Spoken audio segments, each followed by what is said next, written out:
Tomato ভর্তি গাড়ি, আর সেই টমেটো ভর্তি গাড়ি উল্টে যেতেই বেরিয়ে এলো সব সত্যি।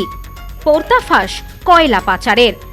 একেবারে ফিল্মি কায়দায় টমেটোর আড়ালে কয়লা পাচারের চেষ্টা। তবে সেই সব চেষ্টাই ব্যর্থ হয়ে গেছে। ঘটনায় দুর্ঘটনাগ্রস্ত গাড়িটিকে আটক করে ঘটনার তদন্ত শুরু করেছে পুলিশ। একেবারে ফিল্মি কায়দায় কয়লা পাচার করতে গিয়ে বর্ধমান বোলপুর 114 নম্বর জাতীয় সড়কে উল্টে যায় ম্যাটাডোর।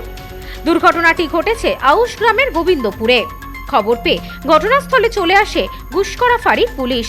তবে ততক্ষণে গাড়ি ফেলে চম্পট দিয়েছে চালক ও খালাসি। পুলিশ ওই গাড়ি সহ কয়লা আটক করেছে। ঘটনার তদন্ত শুরু করেছে পুলিশ। স্থানীয় পুলিশ সূত্রে জানা গিয়েছে, এদিন ভোরের দিকে ওই ম্যাটাডোরটি ঘুষকরার দিকে যাচ্ছিল। গোবিন্দপুরের কাছে ম্যাটাডোরের সামনের একটি চাকা ফেটে যায়। তখনই নিয়ন্ত্রণ হারিয়ে গাড়িটি উল্টে যায়। ম্যাটাডোর উল্টে যেতেই সবজির ক্রেটগুলি ছিটকে পড়ে রাস্তায়। টমেটো সরে যেতেই ভেতর থেকে উদ্ধার হয় থরে থরে সাজানো কয়লা, যার উপরে সাজানো ছিল টমেটোর ক্রেট। স্থানীয় বাসিন্দারা এমনটা দেখেই খবর দেয় পুলিশে। এরপর দুর্ঘটনাগ্রস্ত গাড়িটি উদ্ধার করতে নিয়ে আসা হয় ক্রেন। গাড়িটিকেও আটক করা হয়। ঘটনাকে ঘিরে এলাকায় ছড়িয়েছে চাঞ্চল্য। স্থানীয়দের অভিযোগ, কয়লা পাচার রুখতে পুলিশের ধরপাকড় বেড়ে যাওয়ায় পাচারকারীরা এবার নতুন কৌশল নিয়েছে। পুলিশের নজর এড়াতেই সবজির ক্রেটের আড়ালে কয়লা পাচার করা হচ্ছিল। এই বিষয়ে স্থানীয় এক প্রত্যক্ষদর্শী জানান, আমি মেয়েকে নিয়ে স্কুলে দিতে যাচ্ছিলাম। সেই সময় হঠাৎই দেখি একটি গাড়ি উল্টে গিয়েছে। তবে সেই গাড়িতে টমেটো ছিল, কিন্তু টমেটো পড়ে যেতেই বেরিয়ে আসে থরে থরে সাজানো কয়লা। একেবারে অভিনব কায়দায় কয়লা পাচার হচ্ছিল। পুলিশ প্রশাসনের আরও কড়া নজরদারির প্রয়োজন। এখানে আমি সকালবেলায় মেয়েকে নিয়ে আমি স্কুলে দিতে যাচ্ছিলাম, তখন দেখি যে একটা সবে মাত্র গাড়ি উল্টে গেছে এবং ড্রাইভার তার গাড়ির ফাঁক দিয়ে বেরিয়ে উঠে আসার চেষ্টা করছে। আমি তা করতে আমি মেয়েকে বললাম একটু দাঁড়াও শোনাই, তো আমি দেখি উদ্ধার করার চেষ্টা করি। তো ড্রাইভারকে আমি উঠিয়ে বার করলাম। ড্রাইভারের সেরকম কিছু হয় নাই, অল্প লেগেছে।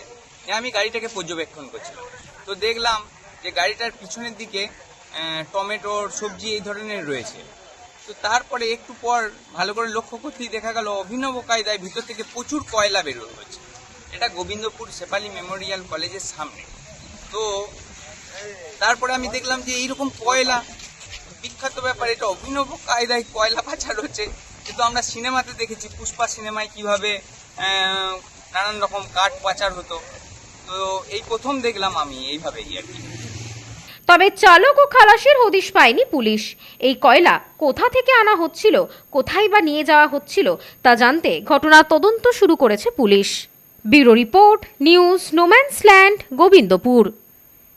গ্রহরত্ন কথা বলে, সঠিক রত্ন চিনে নিতে হয়। খাঁটি গ্রহরত্ন পেতে আজই আসুন নিউ এমডি জেমসে। আমাদের এখানে পাবেন রুবি, নীলা, পান্না, ক্যাটসাই, হিরে, মুক্ত, পোখরাজ, গোমেদ সহ সমস্ত রত্ন। এছাড়াও মুক্ত ও ক্রিস্টালের হার, ব্রেসলেট, ডায়মন্ডের নোজপিন আমাদের কাছেই সব থেকে কম দামে পাবেন। পাবেন বিভিন্ন ধরনের রুদ্রাক্ষ। New MD gems, Bichulihata, Bongaon. Mobile number 8967237446।